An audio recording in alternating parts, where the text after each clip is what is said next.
I still feel the ghost of that impact, the sharp, unforgiving thud of my knees hitting the studio floorboards.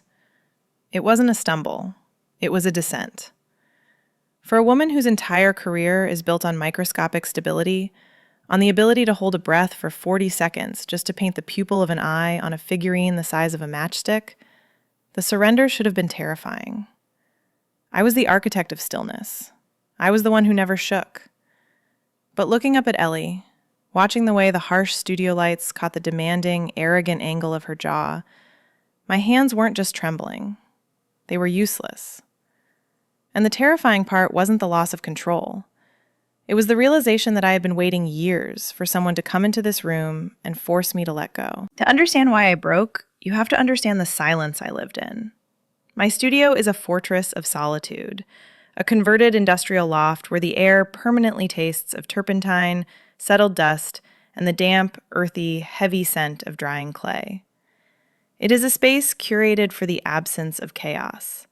The windows are frosted, not to hide the city skyline, but to diffuse the light, stripping away the unpredictable variables of the sun. Shadows are the enemy here. In this room, the world shrinks down to the size of a thumb, a manageable universe where I am the undisputed god of every small detail. My mornings began with a ritual that felt more like a religious vestment than a work routine. I would lock the heavy steel door, sliding the deadbolt home with a satisfying final click that severed me from the noise of the street below. I would wash my hands, scrubbing with a pumice soap until my skin was pink and raw, stripping away the oils and the grime of the macro world. Then came the visor. The heavy, magnifying lenses sat on my forehead like a crown, and when I lowered them, the room fell away. The hum of the high-intensity task lamps became the only sound in existence. Under that glass, a hairline fracture in a porcelain doll looked like a canyon. A speck of dust looked like a boulder. I trained my body to disappear. Over a decade of restoration work, I learned to slow my heart rate, a biological necessity when you are working with tools that resemble surgical instruments. I hold brushes with only 3 hairs. I use tweezers filed to needle points. To place a gold leaf accent on a miniature frame, you have to move between the beats of your own heart. You have to breathe in a rhythm that defies panic. I became a ghost in my own workspace, existing only as a pair of steady hands and a focused eye. People called it patience. I knew it was armor.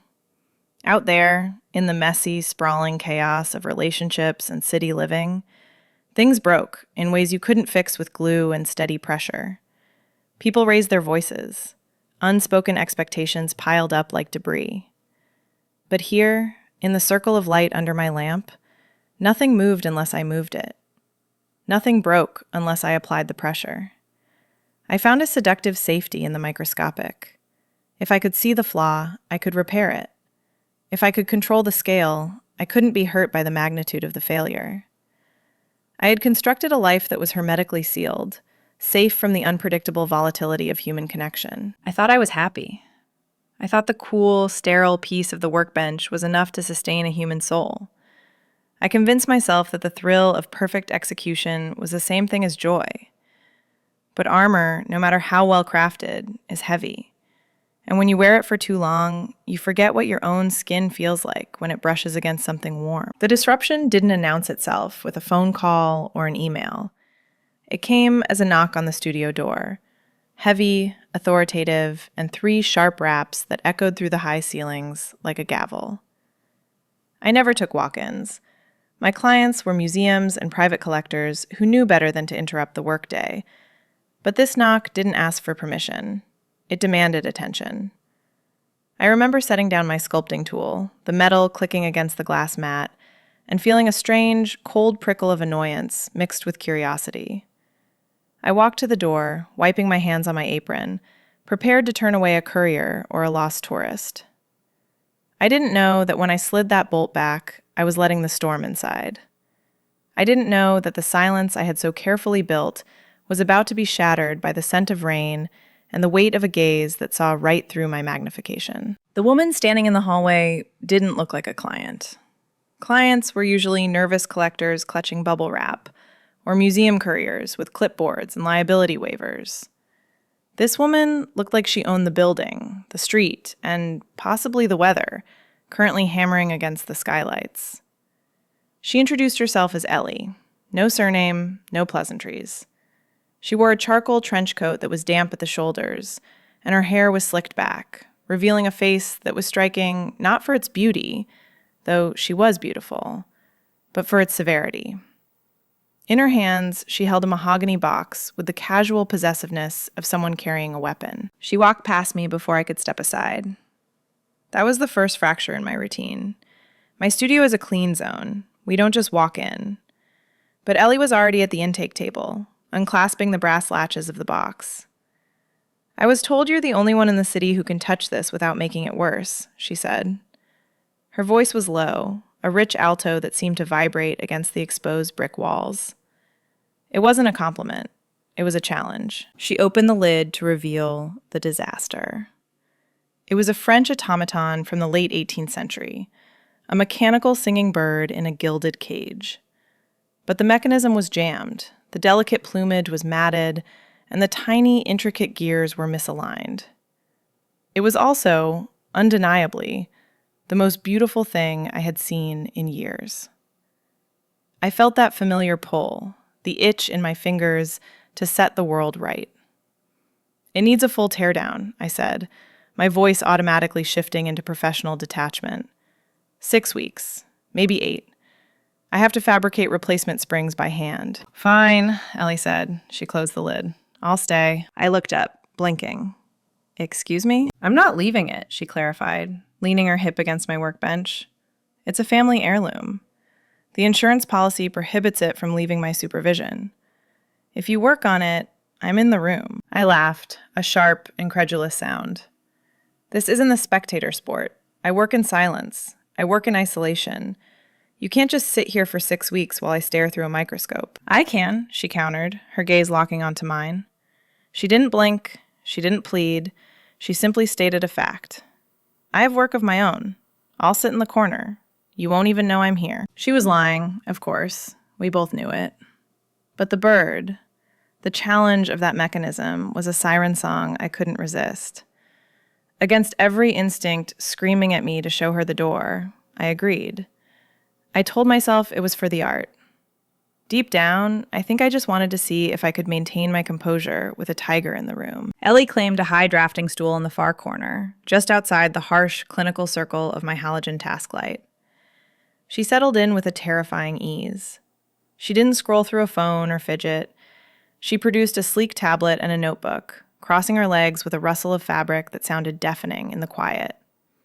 And then she just existed. The intrusion was immediate and absolutely total. My studio, usually smelling of acetone, beeswax, and dry dust, was suddenly invaded by her scent. It was sandalwood, heavy and spicy, mixed with the cold, metallic smell of the rain on her coat. It was a biological, living smell that cut through the sterility of my workspace. Every breath I took tasted of her. I tried to retreat into the work. I lowered my visor, magnifying the bird's tiny, jammed beak until it looked like a canyon. I picked up my tweezers. But the silence had changed. It wasn't empty anymore. It was charged. I could hear the soft scratch of her stylus against the screen. I could hear the fabric of her shirt shift as she breathed. The air felt thicker, heavier, like the pressure drop before a thunderstorm. I wasn't just fixing a machine anymore. I was performing. Every movement of my hand, usually automatic, became a conscious decision. Was my grip too tight? Was my posture too rigid? I could feel her eyes on the back of my neck, a physical weight, warmer than the heat from the lamp. She wasn't just waiting for the repair. She was studying the mechanic. And for the first time in a decade, my sanctuary felt less like a fortress and more like a cage, with the door locked from the inside and the predator already sitting in the corner, watching me. Days dissolved into a blur of gray light and mounting pressure. The initial annoyance I felt at her presence faded, only to be replaced by something far more dangerous. Anticipation. I found myself listening for the heavy, rhythmic tread of her boots on the stairs before I even unlocked the door in the morning. The silence in the room shifted. It was no longer the empty, hollow silence of isolation I had cultivated for years. It was the thick, heavy silence of a held breath. It was the silence of a predator waiting in the tall grass. And I was the one grazing, head down, pretending I didn't feel the eyes burning into my spine. Ellie didn't stay in her corner. That was the first unwritten rule she broke, though we never spoke about it. Slowly, incrementally, the radius of her orbit shrank. At first, she would stand a few feet away to stretch her legs, pacing the perimeter of the room like a cat testing the boundaries of a cage. Then, she was leaning against the supply cabinet, arms crossed, watching. By the third week, she was standing right behind my shoulder, watching the tip of my brush apply a microscopic dot of oil to a gear no larger than a grain of rice. "You have incredible hands," she said once. It wasn't a compliment delivered with softness. It was an observation, spoken with that same clinical, surgical detachment she used for everything. But the words landed on my skin like sparks from a grinding wheel. Her proximity became a physical force I had to navigate around. When she leaned in to inspect the mechanism, I could feel the radiant heat of her body through the back of my thin work shirt. I could smell the sandalwood and the rain, now mixed with the warm, living scent of skin and coffee. Her breath ghosted over the sensitive skin of my neck, a phantom touch that made the tiny hairs stand on end. My heart, usually a slow, steady metronome trained for precision, began to skip beats. I had to force my breathing to remain even, counting the seconds in my head. 1, 2, 3, just to keep my hand from betraying the chaos inside my chest. The professional mask I had worn for a decade began to fracture. It felt like trying to hold water in cupped hands. The harder I squeezed, the faster it leaked out. I was supposed to be the expert, the untouchable artisan in her ivory tower of concentration. But under her gaze, I felt exposed. I felt raw. The studio, usually kept at a crisp 68 degrees for the preservation of the materials, felt stiflingly hot. I could feel a flush rising from my chest, creeping up my neck, a betrayal of my own biology that I couldn't suppress. I knew she could see the pulse hammering in the hollow of my throat. Ellie didn't miss details. That was her job too, whatever it was she did on that tablet. She analyzed structures. She found the stress points. She found the weaknesses. The magnifying visor became a curse. It was meant to show me the flaws in the clay, the imperfections in the gold leaf, the microscopic rust on a spring. But now, it seemed to magnify my own unraveling. When I looked down at my hands, magnified 5 times, I didn't just see the tools. I saw the slight, rhythmic tremor in my fingers that hadn't been there a month ago. I saw the way my knuckles were white from gripping the tweezers too hard. The lens didn't protect me anymore. It trapped me in a high-definition nightmare of my own vulnerability. One afternoon, she reached over to point at a specific gear I was seating. Her arm brushed mine. It was accidental, fleeting, a matter of milliseconds, but the contact seared through me. I nearly dropped the gear. I froze, waiting for her to apologize, to pull back to her side of the invisible line. She didn't. She left her arm there, resting against mine, a warm, solid weight that grounded me and terrified me in equal measure. "There," she whispered, her voice a low rumble right at my ear, vibrating through my shoulder. "That one looks loose." I wasn't looking at the gear. I was staring through the lenses, trying to remember how to breathe, trying to ignore the fact that my entire body was leaning, imperceptibly, toward her warmth. I was a satellite losing its orbit, pulled inexorably toward the gravity of a dark star. Then came the night the storm broke, outside and in. We were working late, pushing against a deadline that felt increasingly irrelevant compared to the tension in the room. The city outside had disappeared behind a curtain of relentless rain hammering against the skylight. The studio was dark, save for the pool of clinical white light at my workbench. We were trapped in that cone of illumination, an intimate, inescapable bubble where the rest of the world ceased to exist. I was exhausted, my eyes burning, my defenses worn down to nothing. And Ellie was closer than ever. It was past 2 a.m. when the world finally dissolved completely. The rain had turned into a relentless, rhythmic drumming against the skylight. a sound that usually soothed me, but tonight sounded like a countdown. The studio was a cavern of shadows, the corners swallowed by the dark, leaving only the brutal, unforgiving cone of white light illuminating the workbench. We were the only two people left in the city, or at least that's how it felt. Just me, Ellie, and the bird. I was attempting the impossible. There was a hairline fracture in the enamel of the bird's left wing, a crack so thin it was invisible to the naked eye, but under the scope, it looked like a canyon waiting to shatter. I had to inject a stabilizing resin into the fissure. The needle was thinner than a human eyelash. The margin for error was 0. If I pushed too hard, the enamel would flake. If I hesitated, the resin would cure in the needle. I needed absolute, corpse-like stillness. I took a breath and held it. This was the technique. You oxygenate the blood, you lower the heart rate, and you exist in the spaces between seconds. I lowered the visor. The world became blue and gold and terrified. I moved the needle into position, my hand hovering millimeters above the antique surface. I was a statue. I was perfect. I was safe inside the mechanics of the task, where emotions couldn't reach me. And then Ellie moved. It wasn't a loud noise. It was the soft, friction-heavy sound of leather shifting against denim as she leaned forward. It was the sudden, sharp intake of her breath, audible over the rain, right behind my ear. It was the smell of her, that maddening sandalwood warmth, suddenly flooding the sterile air of my focus. "Don't," she whispered. It wasn't a command to stop working. It was something else. A plea, a taunt, a question? I didn't know. But the sound of her voice, low and rough with exhaustion, shattered the trance. For the first time in 12 years, my hand betrayed me. It wasn't a subtle twitch. It was a spasm. A violent, undeniable tremor that shot from my wrist to my fingertips. The needle jerked. The steel tip skidded across the gold plating of the mechanism, missing the enamel by a fraction of a millimeter, but leaving a microscopic scratch on the base. A scream of metal on metal that sounded like a gunshot in the silence. I gasped and yanked my hand back, dropping the tool. It clattered onto the mat, rolling in a mocking circle. Panic, cold and sharp, flooded my chest. I had slipped. I never slipped. I stared at the tool as if it were a snake that had just bitten me. My heart was hammering against my ribs, a frantic, trapped bird that had nothing to do with the mechanics on the table. I waited for the anger. I waited for Ellie to shout, to demand to see the damage, to check the insurance policy, to tell me I was incompetent.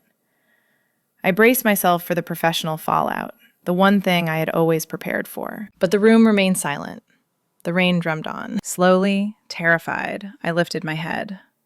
I didn't look at the bird. I looked at Ellie. She wasn't looking at the automaton. She wasn't checking for damage. She wasn't even looking at my face. Her eyes were locked on my right hand, which was still hovering in the air, suspended in the white light. And it was still shaking. The tremor hadn't stopped. My fingers were vibrating with a fine, uncontrollable rhythm. It was the shake of an addict. It was the shake of someone whose nervous system has been overloaded with too much input, too much heat, too much want. It was the physical manifestation of a wall coming down. Ellie watched the tremor with a terrifying intensity. Her eyes were dark, unreadable pools that absorbed the light. She didn't look angry. She looked vindicated. She looked like a scientist who had finally proven a theory she had been testing for weeks. "You're shaking," she said. Her voice was devoid of judgment, stripped of the professional veneer she usually wore. It was just a statement of fact, delivered with a quiet, devastating intimacy. I tried to make a fist, to force the muscles into submission, to hide the evidence of my unraveling. But my fingers wouldn't obey. They felt weak, fluid, treacherous. "I'm tired," I stammered, the excuse tasting like ash in my mouth. "It's late. The muscle fatigue." "It's not fatigue," Ellie cut in. She stood up then. The movement was slow, deliberate, predatory. She stepped into the circle of light, invading the last sanctuary I had left. She didn't look at the bird. She didn't care about the bird. She was looking at the crack in me. She didn't stop at the edge of the light. That was the thing about Ellie. She didn't respect boundaries, physical or professional. She walked around the side of the workbench, the heavy oak table that I had always used as a barricade between myself and the rest of the world. Usually, that table was a fortress wall. It was wide, covered in sharp tools and delicate hazards that kept people at bay. But Ellie navigated it like it wasn't even there. She stepped into my personal space, effectively collapsing the distance between us to inches. The air in the room seemed to vanish. I pressed my back against the edge of my high stool, trying to retreat, but there was nowhere to go. The wall was behind me, the work was in front of me, and Ellie was everywhere else. She was so close, I could see the individual flecks of gold in her dark eyes, the way her pupils were blown wide, swallowing the light. I could smell the damp wool of her coat and the heat of her skin, a scent that triggered a dizzying rush of adrenaline that had nothing to do with the damaged antique. "You're not tired," she said softly. It wasn't a question. It was a diagnosis. She leaned in, bracing one hand on the edge of the table next to my hip, effectively boxing me in. "You've been holding your breath since the day I walked in here. Do you think I haven't noticed? I've watched you. You calculate every inhale. You measure every movement. You act like if you let go for 1 second, the roof is going to cave in." "I'm a professional," I snapped, though my voice lacked its usual steel. It sounded thin, brittle. I tried to lift the tweezers again, a pathetic attempt to re-engage with the work, to put the lens back between us. "This requires precision. You're distracting me. If you want this piece finished—" "I don't care about the piece right now," she interrupted. Her voice dropped an octave, becoming a rough, intimate murmur that vibrated in my chest. "Look at your hand." I didn't want to, but I couldn't look away. It was still trembling, hovering over the mat like a wounded bird. "That's not fatigue," she murmured. "That's tension. That's weeks of pretending you don't feel what's happening in this room." "It's a microtremor," I lied, desperate to rebuild the wall she was dismantling brick by brick. I grasped for the technical terms, the jargon that had always been my shield. "It's a common physiological response to prolonged isometric contraction. The flexor muscles in the forearm fatigue after 6 hours of static load. I just need to stretch. I need caffeine. I need—" "You need to stop lying," she whispered. And then she reached out. Her hand was warm, shockingly so, against the cool, air-conditioned air of the studio. She didn't grab me. She didn't pull. She simply slid her fingers over mine, wrapping her hand around my trembling fist. The contact was electric. It was grounding and terrifying all at once. It was the first time she had touched me with intent, skin against skin, palm against palm. The shock of it silenced me. My breath hitched, audible and sharp. With slow, deliberate pressure, she pried my fingers open, one by one. She took the sculpting tool from my grip, the instrument of my control, my extension of self, and set it down on the table with a soft click. Then she didn't pull away. She kept her hand over mine, her thumb pressing firmly into the center of my palm, anchoring me to the table, to the moment, to her. "There," she said, her eyes searching mine. "Is that better?" It wasn't better. It was worse. Because without the tool, without the work to focus on, I was left with nothing but the truth. The shaking hadn't stopped. If anything, it had traveled up my arm, settling deep in my chest. And as I looked at her hand covering mine, her fingers long, strong, capable, I finally admitted it. I wasn't shaking because I was afraid of failing the commission. I wasn't shaking because of the deadline. I was shaking because I wanted her to touch me. I was shaking because for weeks I had been starving for this contact, denying the pull, pretending that the heat rising in my cheeks was just the task lamp. The realization hit me with the force of a physical blow. All my discipline, all my meticulously constructed armor, wasn't protecting me from her. It was just keeping me from the one thing I actually needed. "I can't work like this," I whispered, the confession barely audible over the rain. Ellie smiled then. It wasn't a nice smile. It was a knowing one, sharp and dangerous. She leaned in closer, her face inches from mine, until her breath ghosted across my lips. "Good," she said. "Then stop working." She squeezed my hand, a challenge issued in the language of skin and pressure. "Just be here, with me, right now.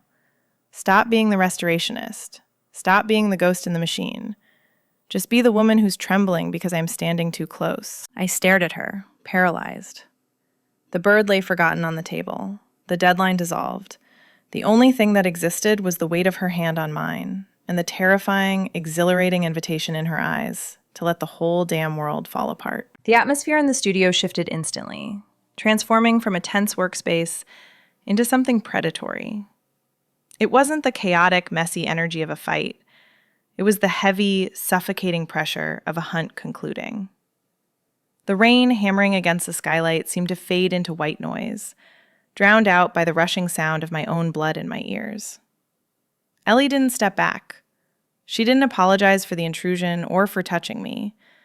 Instead, she leaned into the discomfort, inhabiting the space between us with a terrifying, magnetic confidence.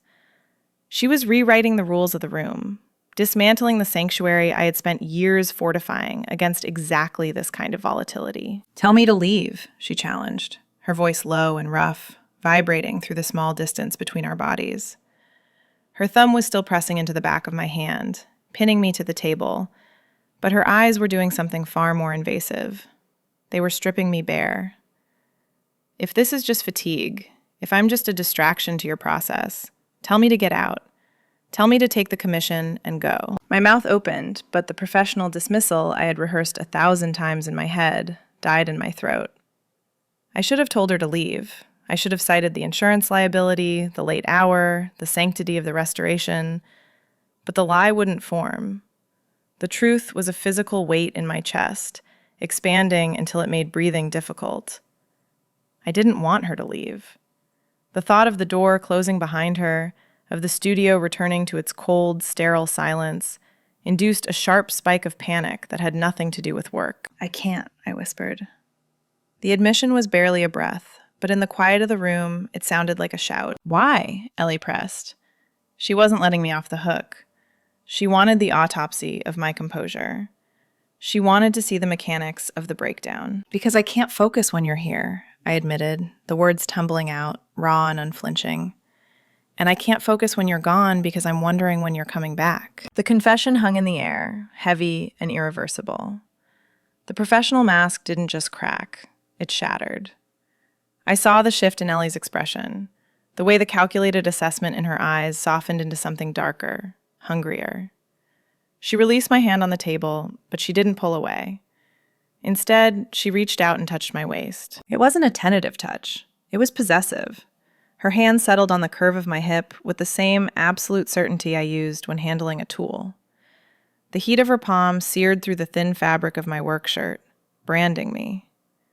I gasped, the sound sharp and involuntary, as my body instinctively arched into the contact. I was the expert in control. I was the one who manipulated materials, who forced clay and metal to bend to my will.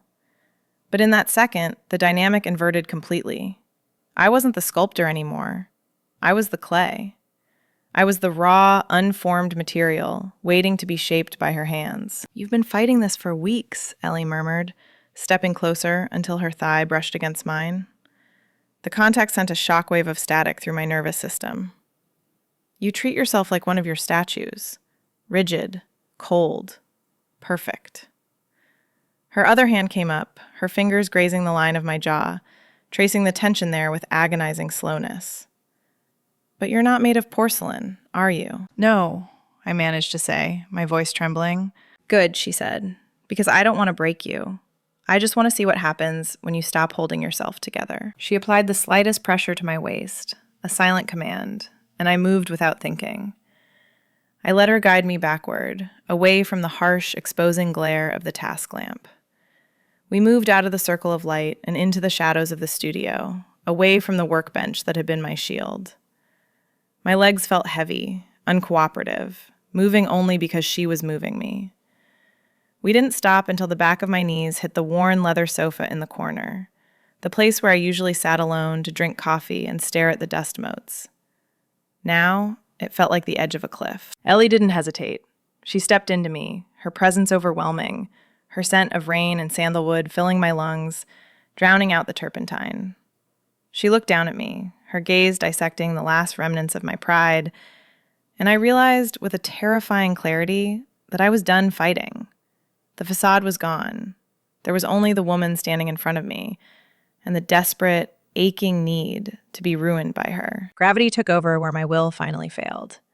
I sank onto the distressed leather of the sofa, the cool material a shock against the feverish heat of my skin.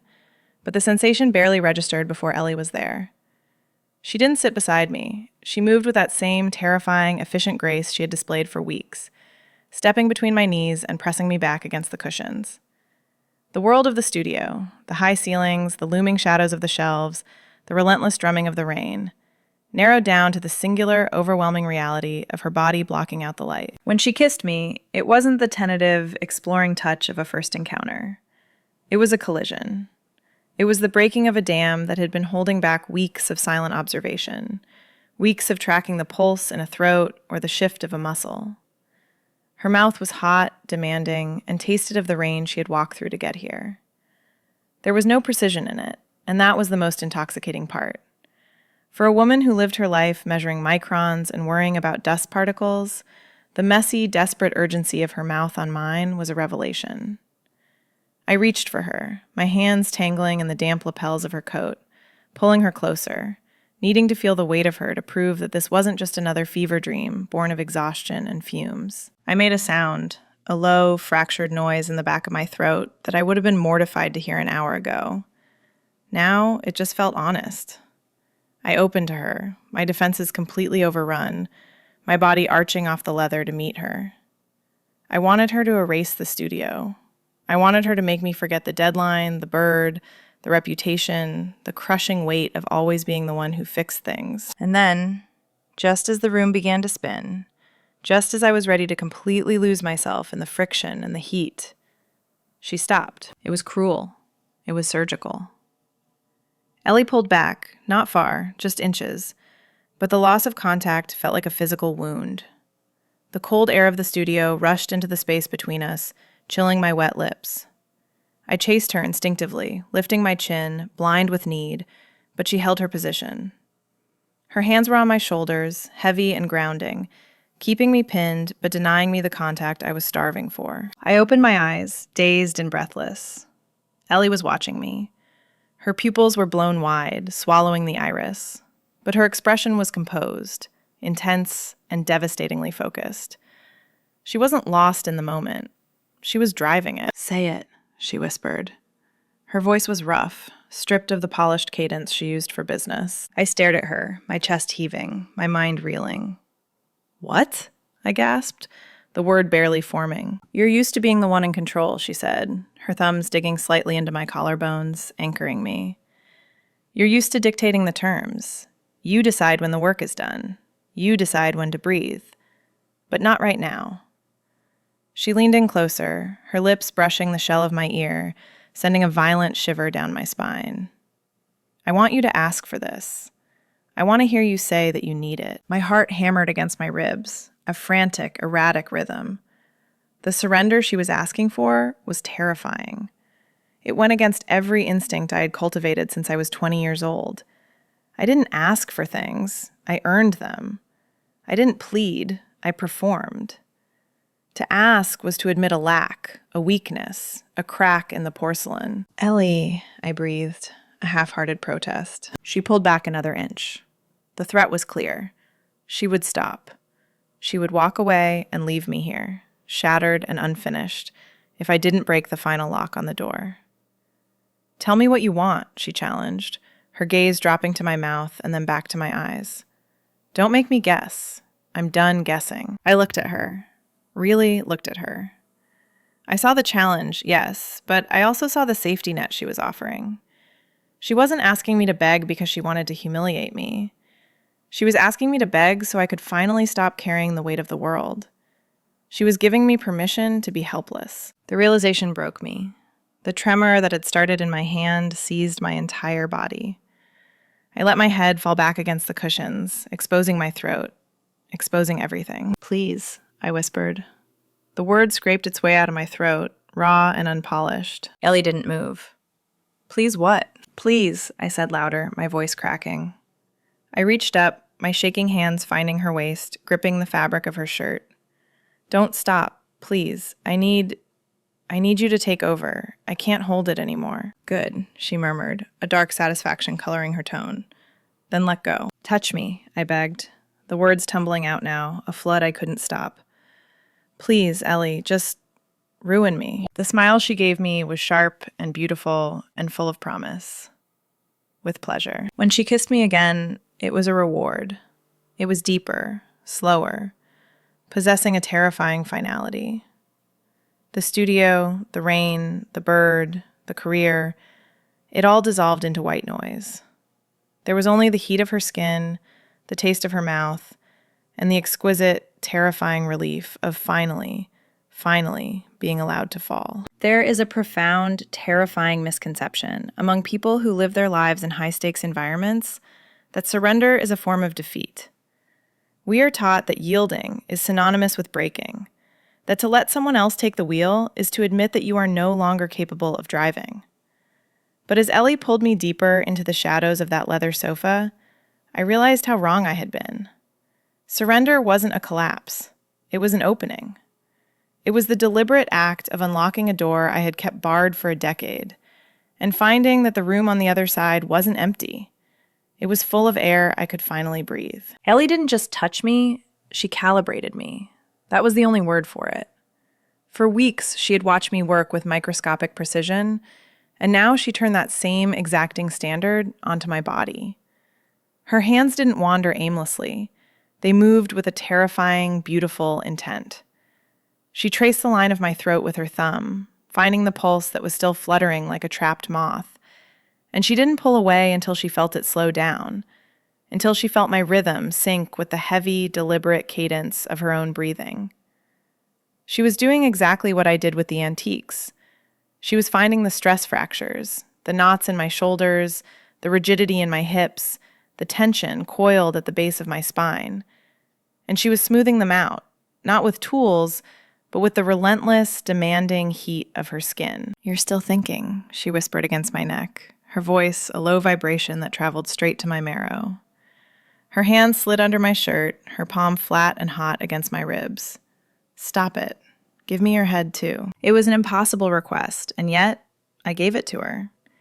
I let the thoughts of the studio, the rain, and the ruined schedule dissolve into the friction of her body moving against mine. I stopped analyzing the mechanics of the moment and started inhabiting the sensation of it. I felt the rough texture of the worn leather beneath my back, contrasting sharply with the silk of her hair brushing my collarbone. I tasted the salt on my own lips and the lingering spice of the wine she'd had hours ago. For the first time in my life, I wasn't observing the scene from behind a lens. I was the scene. There was a moment, suspended in the gray light of the storm, where the dynamic shifted so completely I almost laughed. I was the sculptor, the one who shaped raw materials into perfection. But here, in the dark, I was the clay. Ellie was the artist. She molded me with a patience that bordered on arrogance. She took her time, learning the map of my body with a thoroughness that made me ache. She found the spot just below my ear that made my breath hitch. She found the way my hips arched instinctively when her hand pressed lower. She was sculpting my pleasure with the same focus I gave to a gold leaf inlay, refusing to rush, refusing to settle for anything less than a masterpiece of a reaction. And I let her. That was the revelation. My rigidity, the armor I had worn like a second skin, hadn't been protecting me. It had been a cage. It had kept the world out, yes, but it had also kept me trapped in a sterile, airless box where nothing ever changed and nothing ever touched me. By letting Ellie break the lock, by begging her to take control, I wasn't losing myself. I was being found. The climax, when it came, wasn't just physical. It was a shattering of the glass wall I had built between myself and the rest of the human race. I cried out, a raw, unedited sound that echoed in the high ceilings of the loft, and I felt the last of the professional restorationists dissolve. I wasn't the expert anymore. I was just a woman, unraveling in the arms of the only person brave enough to challenge me. I clung to her, my nails digging into her shoulders, anchoring myself to the only solid thing in a spinning world. Afterward, the silence that returned to the room wasn't the heavy, oppressive silence of the work week. It was soft. It was warm. The rain had slowed to a gentle patter against the glass. a lullaby instead of a countdown. We lay tangled together on the narrow sofa, my head resting on her chest, her arm draped protectively over my waist. The air smelled of ozone, sweat, and the deep, earthy scent of sandalwood that was now indelibly printed on my skin. I should have been worried about the time. I should have been thinking about the bird on the table, the unlocked tools, the professional boundaries we had incinerated. But as Ellie's heartbeat thumped steadily against my ear, slow and strong, I couldn't summon a single ounce of panic. I felt heavy, not with burden, but with peace. My eyes drifted shut, the adrenaline fading into a bone-deep exhaustion that felt, for the first time in years, completely earned. I didn't fix the world tonight. I let someone else hold it for a while. And as sleep pulled me under, I realized that was the most perfect restoration I had ever been a part of. I woke up to the sensation of light, unfiltered, aggressive, and brutally honest. It wasn't the soft, diffused glow of my task lamps. It was morning sunlight, sharp and pale, slicing through the frosted glass of the skylight and hitting the dust motes dancing in the air. For a disorienting second, I didn't know where I was. My neck was stiff, my back ached from the unforgiving angle of the sofa, and there was a weight across my legs that felt foreign. Then the memories of the night before rushed back, not as a hazy dream, but with the vivid, high-definition clarity of a photograph. The storm, the tremor in my hand, the way I had begged. Panic, my old and familiar companion, surged instantly. I sat up too fast, my heart hammering a frantic rhythm against my ribs. I looked down at myself, rumpled clothes, shirt unbuttoned, the professional veneer completely stripped away. The studio looked different in the daylight. The workbench, usually the altar of my existence, looked cluttered and abandoned. The bird was still there, half assembled, a silent witness to my dereliction of duty. My instinct was to recoil. I needed to rebuild the wall. I needed to apologize, to frame this as a momentary lapse in judgment, a symptom of exhaustion that could be corrected with coffee and strict boundaries. I turned, ready to deliver a speech about professionalism and mistakes, but the words died in my throat. Ellie was already awake. She was sitting at the other end of the sofa, leaning back against the armrest, watching me. She looked impossibly composed. Her hair was loose, falling around her face in dark waves that softened the sharp angles of her jaw, but her eyes were as alert and penetrating as ever. She held 2 mugs of coffee, steaming, dark, smelling of life, and she didn't look like someone who regretted a single second of the last 8 hours. She looked like someone who had just won a war. "Don't," she said.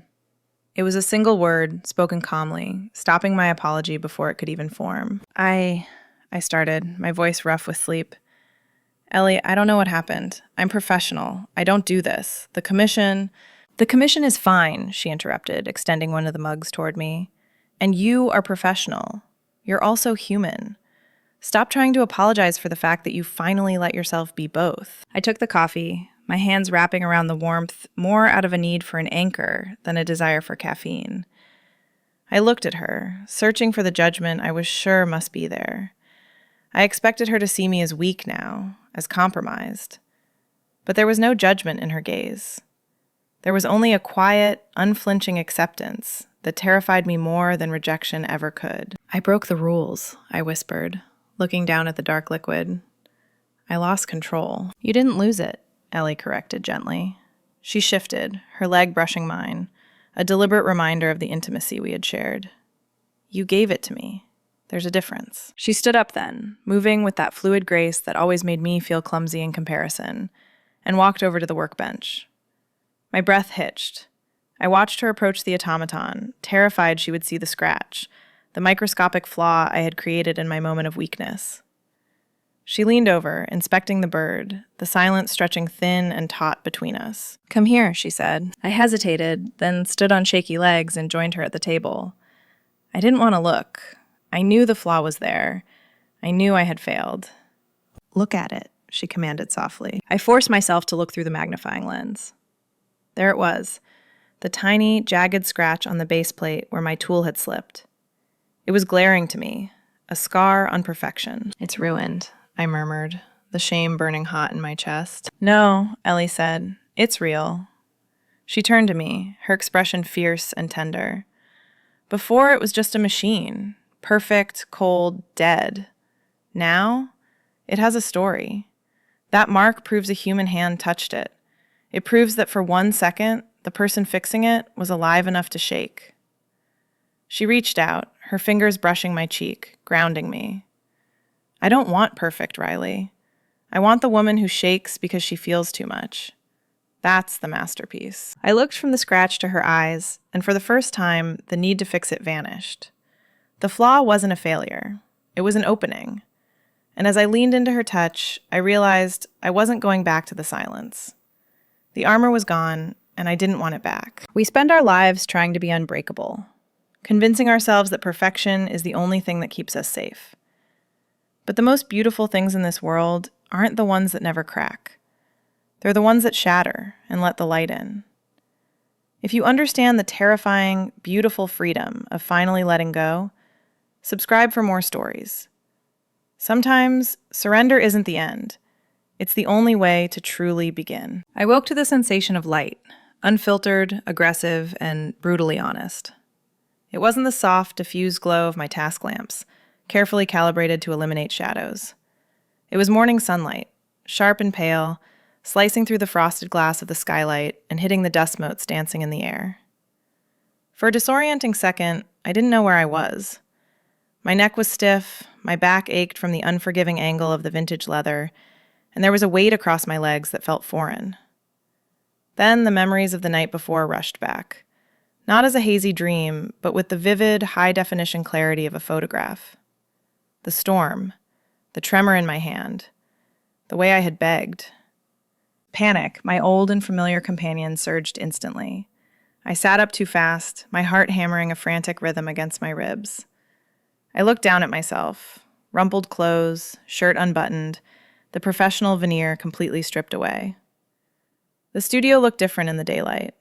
The workbench, usually the altar of my existence, looked cluttered and abandoned.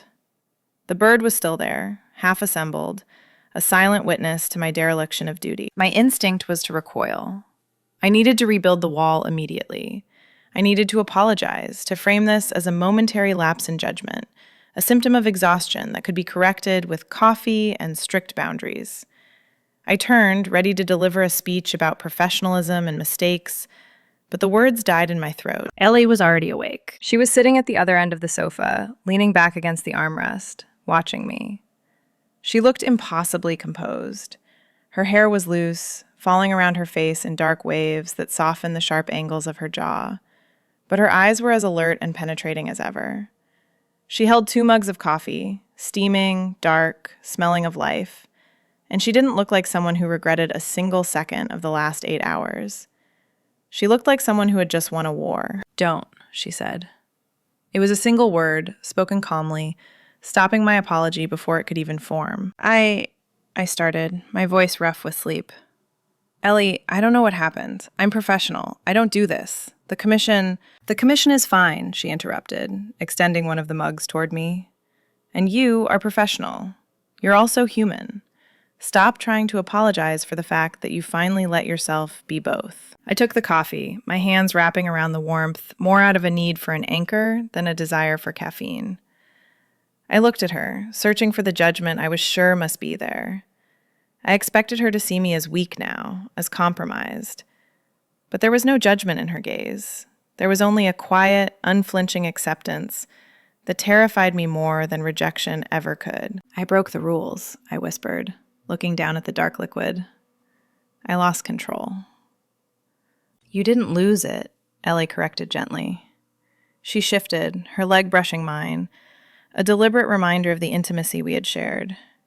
"You gave it to me. There's a difference." She stood up then, moving with that fluid grace that always made me feel clumsy in comparison, and walked over to the workbench. My breath hitched. I watched her approach the automaton, terrified she would see the scratch, the microscopic flaw I had created in my moment of weakness.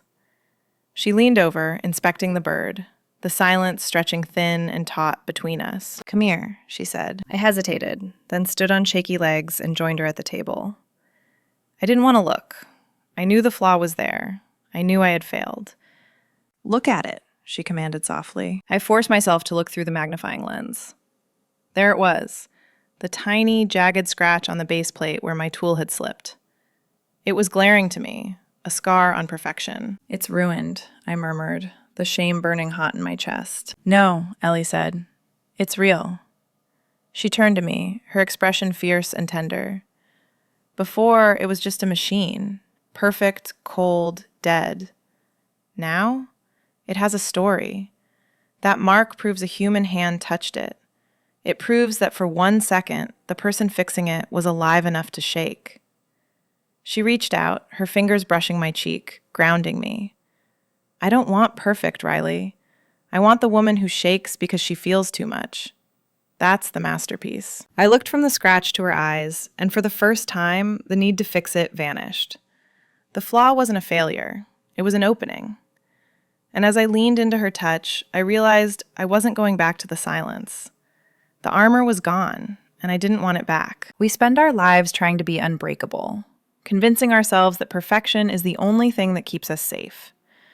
But the most beautiful things in this world aren't the ones that never crack. They're the ones that shatter and let the light in. If you understand the terrifying, beautiful freedom of finally letting go, subscribe for more stories. Sometimes surrender isn't the end. It's the only way to truly begin.